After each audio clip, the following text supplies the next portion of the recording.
Everyone, नमस्कार। मैं doctor श्रुति। आज हम जानने वाले हैं कि हेयर फॉल के क्या कॉजेस है और उसको हम कैसे ट्रीटमेंट कर सकते हैं। तो चलिए शुरू करते हैं। बेसिकली हेयर जो है वो आयुर्वेद के हिसाब से अस्थि धातु का मल है। केश नख दंत मतलब बाल, नेल्स और आपके दांत, ये जो है वो अस्थि धातु के मल के स्वरूप तैयार हुए होते हैं। तो अगर आपका अस्थि धातु अच्छा है तो ये तीनों भी चीजें आप में बहुत सुंदर होगी, बहुत अच्छी होगी। तो ये केस जो है, जो हेयर्स है, वो ना कि सिर्फ सौंदर्य के हिसाब से इम्पोर्टेंट है बल्कि आपकी हेल्थ के हिसाब से भी उतनी ही ज्यादा इम्पोर्टेंट है। हम देखते हैं कि अगर हेयर फॉल सबका होता है, तो अगर आपके बाल 20 to 25 या 50 तक आपके बाल हर रोज गिर रहे हैं तो वो बिल्कुल नॉर्मल है। बिकॉज हर एक बाल की एक फेज होती है, उसके बाद वो झड़ने स्टार्ट हो जाते हैं। तो अगर आपके हर रोज 50 तक बाल गिर रहे हैं तो वो बिल्कुल नॉर्मल है। लेकिन अगर आपके बाल 100-200 बाल हर रोज गिर रहे हैं तो आपको ध्यान देना चाहिए और आपको जो नेसेसरी ट्रीटमेंट है वो आपको कर लेनी चाहिए। तो अभी हम देखते हैं कि कॉजेस में क्या क्या है। बहुत बार ऐसा होता है, आयुर्वेद के हिसाब से जो 3 प्रकृति बोली गई है, वात प्रकृति, पित्त प्रकृति और कफ प्रकृति। तो इसमें से वात और पित्त प्रकृति के लोगों के बाल बहुत ज्यादा झड़ते हैं, ना कि कफ प्रकृति के, क्योंकि कफ प्रकृति में उतना वो स्निग्धांश जो है वो बालों में पहले से ही अच्छे से रहता है, इसलिए उन लोगों के बाल उतने नहीं झड़ते जितने वात और पित्त प्रकृति के। आयुर्वेद में ऐसा बोला है कि बहुत जब फीवर आ जाता है, तो जब फीवर चला जाता है, ज्वर मुक्ति का जो लक्षण बताया है उसमें शिरोकंडू ऐसा बोला हुआ है। तो शिरोकंडू जो है वो स्काल्प में डैंड्रफ तैयार होने के बाद, बहुत ज्यादा खुजान होने के बाद हेयर फॉल उसमें दिखता है। तो अगर हम अपनी खुद की तरफ देखें तो अगर हम थोड़ा सा भी फीवर आने के बाद लंघन ना करके अगर हम तुरंत पैरासिटामोल या एंटीबायोटिक लेके जो फीवर आया हुआ है उसको बॉडी में ही अगर हम सप्रेस कर रहे हैं तो भी आपके बाल झड़ना बहुत स्टार्ट हो जाएंगे। थर्ड जो लक्षण है वो है कि बहुत बार ऐसा होता है कि बालों का गिरने का एक पैटर्न होता है, जैसे कि कोई कोई बाल जो है वो रूट्स से गिर जाते हैं, कोई कोई बाल जो है वो ब्रेक हो जाते हैं बीच में से। तो ये दोनों में भी बहुत ज्यादा फर्क है। अगर आपके बाल रूट्स से गिर रहे हैं तो इसका कारण है कि आप में बहुत ज्यादा पित्त बढ़ा हुआ है, आपकी बॉडी में बहुत ज्यादा एजिंग होना स्टार्ट हो गया है। जितने भी सेल्स अपने बॉडी में होते हैं वो डेड सेल्स का फॉर्मेशन ज्यादा हो रहा है और रेजुविनेशन ऑफ द सेल्स उसके हिसाब से बहुत ज्यादा कम हो गया है। जो भी डेड सेल्स तैयार होते हैं उनका कन्वर्जन डैंड्रफ में हो जाता है और डैंड्रफ जब स्काल्प की बेस में फंस जाता है तब आपका हेयर जो है वो पूरी रूट से ब्रेक हो जाता है, अलग हो जाता है। और जब बाल बीच में से ब्रेक हो रहा है तो ये बताता है कि अस्थि धातु जो है वो कमजोर है, आपकी बोन की डेंसिटी कम हो गई है, आपके बोन को जितना पोषण चाहिए उतना पोषण आपकी बोन को नहीं मिल रहा है। आगे हम देखते हैं कि बहुत बार ऐसा होता है कि मराठी में हम बोलते हैं कि चाय पड़ने, बालों में बहुत बार वो देखा जाता है। उसको इंग्लिश में बोलते हैं एलोपेशिया टोटालिस, मतलब पूरा जो स्काल्प का रीजन है उसमें के सभी बाल चले जाते हैं completely, they are gone off. आपकी जो आईब्रोज के बाल है वो भी शेडिंग होना स्टार्ट होता है, आपके मॉस्टैच के बियर्ड के बाल भी शेड होना स्टार्ट होता है। तो ये जो है ये एक डिसीज के वजह से है। ये ना सिर्फ बाल की बीमारी है लेकिन आपकी बॉडी के अंदर बहुत ज्यादा जब कृमि बन जाते हैं, बहुत जंतु बन जाते हैं और तब ये जाके बीमारी आपको स्टार्ट हो जाती है। और इसके लिए ट्रीटमेंट अगर आप स्टार्ट करें तो आपको साधारण 2 साल से 3 साल आपको ट्रीटमेंट लेनी पड़ती है, तब जाके वापस आपके बाल आना स्टार्ट हो जाता है। आगे है कि ऐसा भी पैटर्न दिखता है कि यहाँ के बाजू के बाल जो है वो झड़ना ज्यादा स्टार्ट होता है। तो जब यहाँ के बाल झड़ते हैं तो it is because of suprarenal gland, उसकी कमजोरी के कारण या उसमें कुछ प्रॉब्लम आ जाए तो उसके कारण यहाँ के बाल झड़ना स्टार्ट होता है। बहुत सी महिलाएं में हम देखते हैं कि यहाँ के आगे के बाल जो है वो बहुत पीछे पीछे चले जाते हैं और मेल टाइप ऑफ बाल्डनेस उन फीमेल्स में दिखाई देना स्टार्ट हो जाता है। तो इसका मेजर रीजन ये है कि टेस्टोस्टेरोन हार्मोन अगर ये महिलाओं में बहुत ज्यादा बढ़ जाए तो उनको मेल टाइप ऑफ बाल्डनेस दिखाई देता है। ऐसा होता है कि प्रेगनेंसी के बाद, डिलीवरी के बाद बहुत महिलाओं के बाल गिर जाते हैं।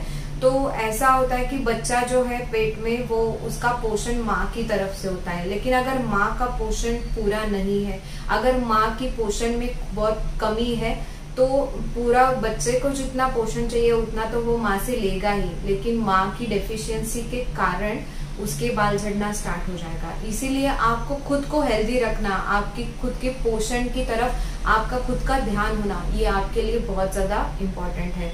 और बहुत सी महिलाएं आफ्टर डिलीवरी जो सूती का परिचर्या बोली गई हुई है, जैसे कि शेक शेगड़ी हम इसको बोलते हैं, कि पूरे बॉडी को तेल का मसाज करना और स्टीम जो है वो औषधि दवाइयों का स्टीम लेना, अगर वो आप नहीं कर रहे हो, अगर आप आपकी वेस्टर्न कल्चर को अडॉप्ट करके इन चीजों को इग्नोर कर रहे हो, देन आपका बहुत बड़ा नुकसान होने वाला है। सूती का अवस्था में उसका वात शरीर में बहुत ज्यादा बढ़ गया होता है, और अगर वात बहुत ज्यादा बढ़ गया तो आपके बाल झड़ने ही वाले हैं, और आपको आगे चल के अर्थराइटिस जैसी बीमारियां भी हो सकती हैं।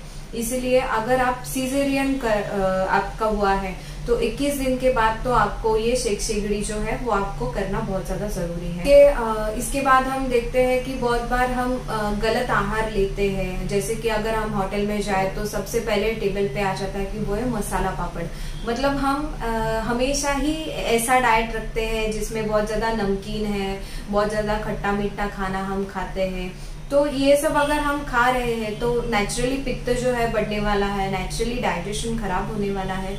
तो अगर ऐसा ही आपका हर रोज का खाना है तो आपकी सेहत भी आपके खाने से ही बनने वाली है, तो आपकी सेहत भी नेचुरली वैसे ही बनेगी।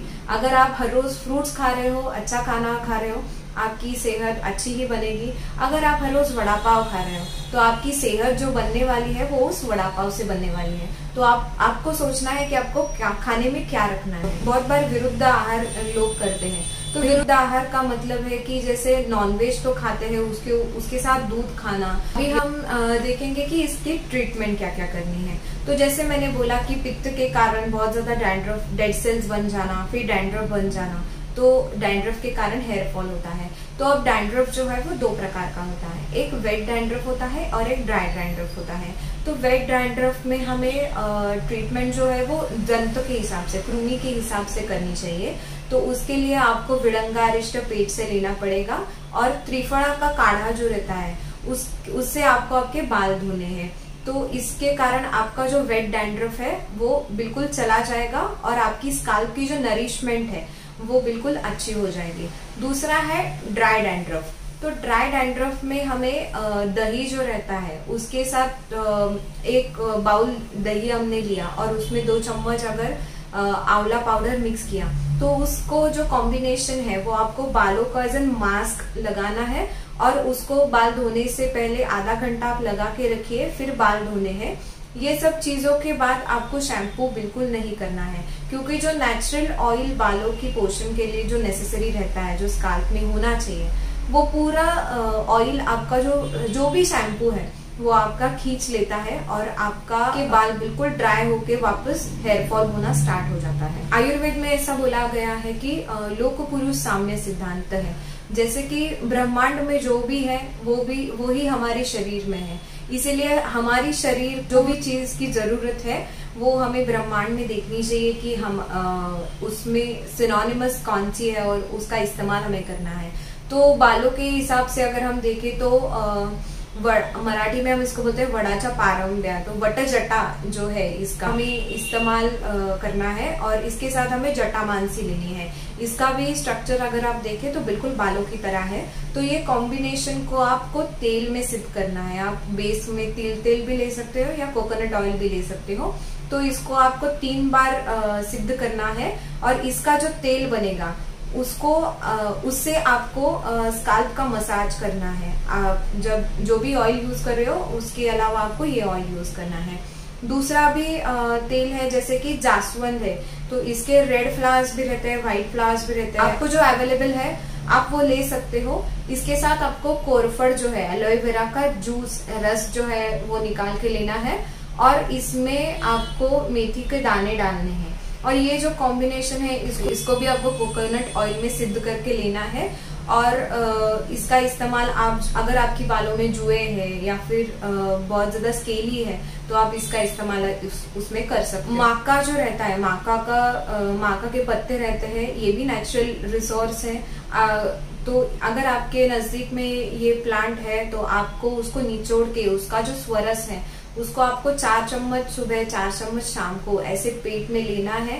इससे आपके बाल बहुत ज्यादा अच्छे हो जाएंगे और उसमें बहुत ज्यादा स्ट्रेंथ आ जाएगी और आपकी बालों का नरिशमेंट पूरा होने की वजह से उसमें एक बहुत अच्छी तरह से शाइन आ जाएगी। अगर आपको ये अवेलेबल नहीं है तो भृंगराज आसव जो रहता है वो भी आप 3 चम्मच ले सकते हो और 3 चम्मच पानी उसके साथ ऐड करके ऐसे 2 बार आप ले सकते हो। सिमिलर विद दैट आप दशमूलारिष्ट का यूज कर सकते हो। दशमूलारिष्ट जो है वो वात को कम करने के लिए बहुत ज्यादा अच्छा है और आपका वात जब कम हो जाएगा तो नेचुरली आपके जो बाल है वो बहुत ज्यादा अच्छे हो जाएंगे। आपको आपका डाइट का सीक्वेंस भी चेंज करना है। जैसे कि हम आजकल देखते हैं कि डेजर्ट जो है वो खाने में लास्ट में लोग लेते हैं। Let it be a chocolate cake और लेट इट बी गुलाब जाम और लेट इट बी रसमलाई। हम खाने के बाद में हमेशा मीठा खाते हैं। तो आयुर्वेद के हिसाब से मधुर आम्ल लवण कटु तिक्त कषाय कहा, ऐसा बोला हुआ है। मतलब मधुर रस जो है उसको सबसे पहले खाने में लेना है क्योंकि वो डाइजेशन के लिए बहुत ज्यादा हेवी होता है।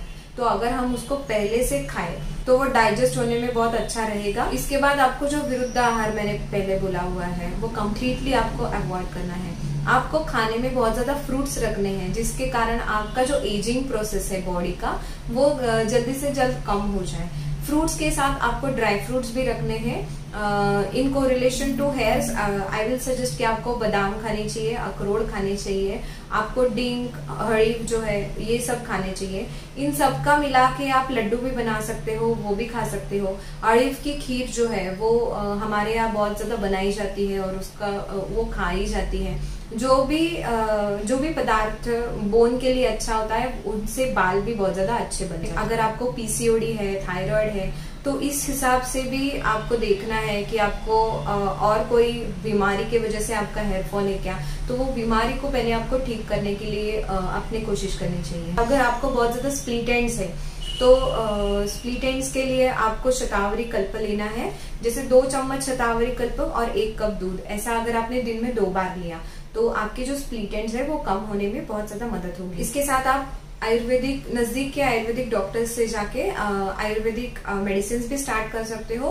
अगर और उसके साथ आप पंचकर्म भी करवा सकते हो। आप ये वात का डिसीज है इसलिए इसमें अग्रय चिकित्सा है कि बस्ती हम इसमें करते हैं। इसमें इस्तेमाल की गई दवाइयों से आपके बाल की स्निग्धता भी बढ़ने के लिए बहुत ज्यादा मदद होगी। इसके अलावा हम उसके साथ शिरोधारा भी करेंगे जिसके कारण आपका जो स्ट्रेस एंजाइटी है, जो डिप्रेशन है, उसके कारण अगर आपके बाल झड़ रहे हैं तो वो भी कम होने के लिए बहुत ज्यादा मदद होगी। अगर आपको ये वीडियो पसंद आया हो तो मुझे कमेंट बॉक्स में जरूर बताइए। आप कुछ सवाल करने हो तो आप मेरे ये व्हाट्सएप नंबर पे मुझे पूछ सकते हो। अगर आपको कोई और डिसीज के बारे में जानकारी लेनी है तो मुझे बताइए। तब मिलते हैं अगली वीडियो में, तब तक के लिए नमस्कार।